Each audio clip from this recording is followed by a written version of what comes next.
মেঘনা উপজেলার প্রতিষ্ঠাতা সাবেক সফল উপজেলা চেয়ারম্যান জনাব মোহাম্মদ শফিকুল আলমের একটি লেখা হুবহু আপনাদের মধ্যে তুলে ধরব।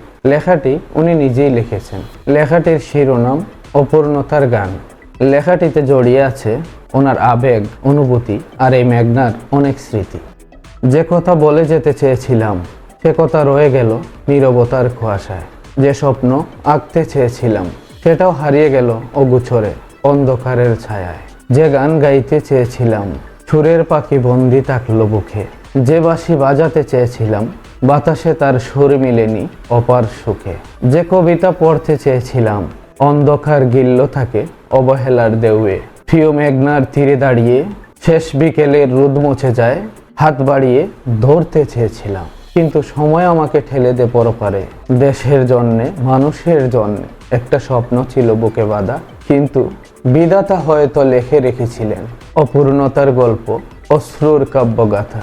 তবুও যদি কেউ শোনে আমার নীরবতা, যদি কেউ গেয়ে ওঠে সেই হারানো গান, যদি কেউ বাঁশির সুরে আঁকে ভালোবাসা, তবে জানবে আমি রয়ে গেছি প্রিয় মেঘনার বুকে, হৃদয়ের আকুলতায়, শত তাচ্ছিল্য, শত অবহেলায়। ওনার লেখাটা হয়তো ওনার ছন্দে, ওনার অনুভূতিতে আমার সাথে মিলবে না, শুধুমাত্র চেষ্টা করেছি। সবাই ভালো থাকবেন। এরকম আরও নতুন নতুন ভিডিও পেতে আমাকে ফলো দিয়ে যাবেন। আর আমার ভিডিওটি যদি ভালো লেগে থাকে লাইক, কমেন্ট, শেয়ারের মাধ্যমে আমাকে উৎসাহিত করবেন। আবারও দেখা হবে নতুন কোনো ভিডিও নিয়ে।